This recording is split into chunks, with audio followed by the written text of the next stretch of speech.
国際松濤館の総本部道場で稽古に励む金沢日和さん。武道家として成長するためにさまざまな武術に出稽古しています。今日のテーマはこれ。多くの武術家たちが驚愕した宮平保先生の八極拳。指導を受けた後に日和さんが頼んだのは、実際に長中を自分の体で受けてみること。果たして宮平先生は日和さんの武道家としての思いを受け入れてくれるのか。ちょっと軽くやってみましょうか。最初遠い距離、指先ですね。でこの距離ですね。これ体当たりで、拳体当たりで勝負、こういう上手よ。はいで肘、肘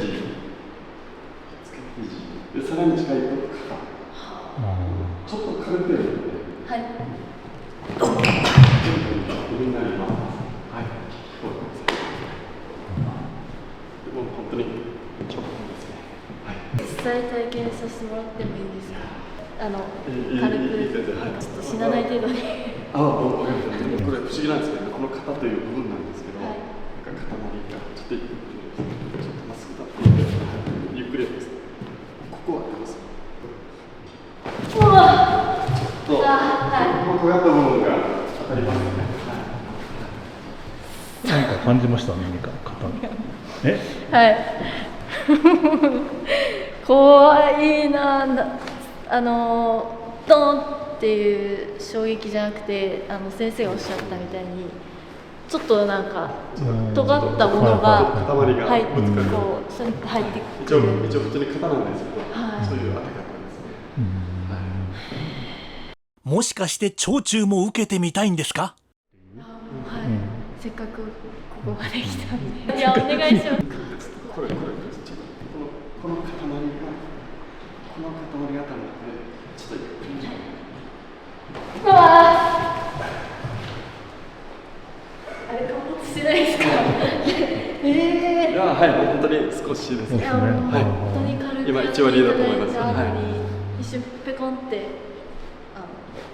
ペコンってこういうアッパーで肘打つのとまた感じは違うと思うんですね。全く違う。体重の乗せて、はい。そう体重の差がと思って入ってくるので。最初で最後じゃないですか。女性でこれ肘くらい。僕もそう思います。不思議な人だなと思って。でも良かったですね、本当に。あれは行く前は絶対嫌って言ってましたけれども、何か心境の変化があったのでしょうか。いや、もう沖縄まで来てしまったらもう受けざるを得ないだろう、受けて帰るしかないっていうモードに切り替わってお願いしたところ、快く受け入れてくださってくれました。宮平先生もね、やっぱり戸惑ってましたけど、女性にやったことがないと言ってましたけど、で実際に受けてみてどうでした？なんでしょう、感覚としてはこうペコッとへこんだんですよね。ペコって言いました。なんなら一回はいペコって沈んで、なんだろう、でもなんて言うんでしょう、宮平先生の技の精度がやはり素晴らしいというか、すごいなっていうふうに感じたのが、やっぱああいうのってもう数ミリ、下手したら1ミリでもずれたら相手をこう病院送りにしちゃうというか、下手したら命も取れる奪えるわけじゃないですか、技で。そこを相手の体型だったり技量を見定めた上での強度のコントロールをされているっていうのがさすがだなっていうふうに思いましたね。さっきブロックでやった時にこれその全体を場合によっては体と違いまして、ここを強調して打ち込んだりします。硬いものを打つときはここはあまり向かないかなと思うんですけど、やっぱり人体を打つときはここで打ったりすると結構中に入る形があるんですね。ちょっともしよろしければ実験、こちら壁をですね、ここいわゆる空手の通常この2本の骨でこう強くグーッと押していただいたら、これで一応分かると思うんですけど、これで打つとどんなですかね。いわゆるこの2つですね。中国武術ってこう刀とか剣をついたりするっていうのが基本になってるから、この形でグッと押してみたら少し肩がちょっとこう浮いてしまう感じなので、でこの小指薬指をやって押すと体が一致すると思うんですね。で人間の体はこのコンクリートじゃなくて、ゴム製というかこう筋肉なので柔軟性があるので、ちょうどこうめり込んだ形がこれだったりしますね。なので牧原のように硬い物体を叩くっていうのはここ結構こう向いてると思いますし、相手の顔面であったりそういうところをつくのは向いてると思うんですけど、この柔らかい胴体っていうのは結構これが効いたりしますね。そうですね。状況によって使います。そうですね。触れてめり込んでグッと入れるというのがさっきのこの跳ね返りがないような形になるので、だからここも使うしここも使う、全部使うってことですよね。勉強になります。いいね、とんでもないです。拳のどこで打つかっていうのあったら、あれすっごい新鮮じゃなかったですか？新鮮でした。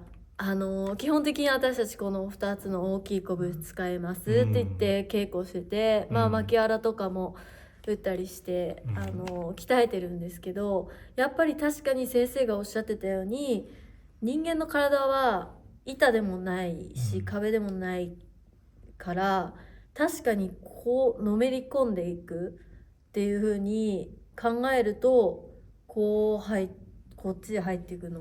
そうのめり込むというかめり込んでいくの、ね、ごめんなさいのめり込んでいくこれも下の3本がぐいっと相手の体に、めり込みますからねって言ってたじゃないですか。おっしゃってました。これって結構ねはぁって思いますよね。納得してしまいましたね、あそこで、説明で。でもあれで実際空手の練習で打ってみようってちょっと怖くないですか？怖いです。